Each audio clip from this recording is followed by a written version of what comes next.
Hello everybody, welcome back to my channel. If you are new here, hi, my name is Sahar. I'm an incoming 1L at the University of Illinois Urbana-Champaign, and I would love to have you as a subscriber. I will also leave my social media linked down below if you would like to follow me elsewhere. But today's video is going to be 5 common law school application mistakes that you should avoid. I did an LSAT video for this where I talked about 5 common LSAT mistakes, so I will leave that linked in the cards and down below if you want to check it out. But I figured I would make one for law school applications, seeing as the application season is just around the corner. I think they open most of them in the next couple of weeks or like a month, so I thought I would hop on and share some tips with you guys today to help you have a more successful kind of application cycle. These aren't in any particular order, but the first mistake that I have seen and heard about quite a bit is actually regarding your resume. So for law school, you want to have a more academic focused resume rather than a skills-based one, because when you're submitting a resume for work, they want to see what skills you have in terms of technical skills or soft skills, things like that. And so putting experiences and leadership positions and things like that that are focused more on your skill sets and kind of what you're good at is definitely great for a job, but it's not going to look as impressive for a law school admissions committee. So what I mean by academic focused is that you want to put things that will show how you are going to perform as a student in class. Now, that doesn't mean that you can just get rid of everything regarding skills on your resume. You can definitely keep some of that stuff in, but try to find things that show more of how you are as a student. So for example, one of the things that I did in my undergrad was I was a teaching assistant, and so I put that on my resume over some of the other experiences I had that were more, I guess, impressive, because showing that I was a teaching assistant showed that I knew how to lead discussions, knew how to kind of focus my attention in class. It just had a lot more of an academic ring to it than some of the other things that I could have put on my resume. So that's kind of what I mean by academic focused. So definitely try to kind of shape your application to be more fit for academia rather than a job or any other like professional setting, because I think that's going to be so much more helpful to the admissions committee when they are reviewing your application. Mistake number 2 is about letters of recommendation. So this is basically either asking for a letter way too late or not asking someone who actually knows you really well for a rec letter. This is a really big mistake that you can make, asking someone very late, because especially if you're asking a professor, they don't have a lot of time to dedicate to your letter, and it's either going to be really sloppy and not as good as it could have been, or they'll flat out say no or won't get it to you in time because they just don't have the time to write it. So I would say give at least 2 months, at least. Like, that is like bare minimum. I think I asked my recommenders for a rec letter in April or May, and I submitted my applications in October. So give them plenty of time, and also they're less likely to respond over the summer, so that's why I did it before school kind of got out, because that way they would already kind of get a head start on it or have it in the back of their minds throughout the summer that they need to be writing this. And I think that was a pretty safe bet on my part. So definitely ask them with plenty of time so they actually are able to write you a letter.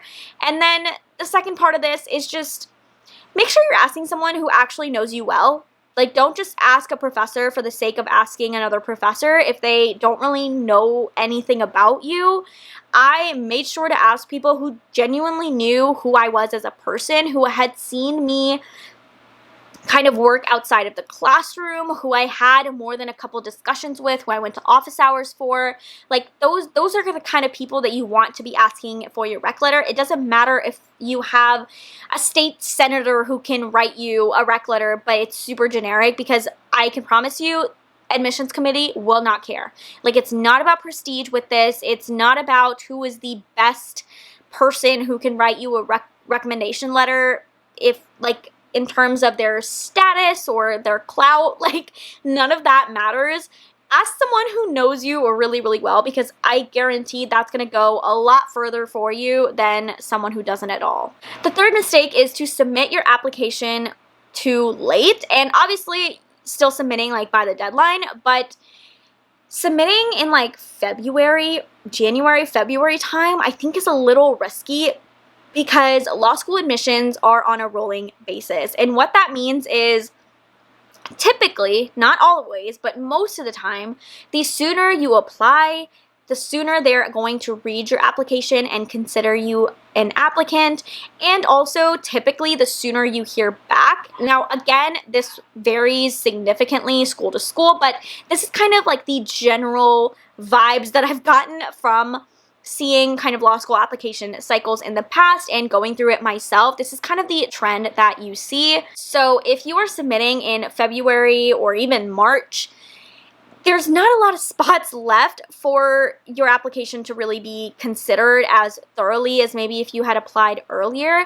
And also, in terms of financial aid, schools have a set amount of money that they can give in scholarships and in aid, and the more people who are accepted earlier on, they are taking up some of that scholarship money and some of that financial aid. And if you apply later, there's a smaller pool for them to pull from to give you money, and you are probably not going to get as best of a scholarship as you probably could have had you applied earlier. So there's a lot of benefits to applying early. Now, I'm not saying day one, application open, you hit submit, because you're probably going to make some kind of mistake and regret it later, but I would say kind of a sweet spot is like November. I think anytime during the month of November, I think I applied like the last week of October, so I was still a little early, but I think November is like a really safe bet to apply to schools. And obviously this is going to change if you have like an LSAT score you're waiting on, but just try to get your application submitted so that they have it on file, it's ready to go. As soon as you get your score, you send it and you're good, you're solid.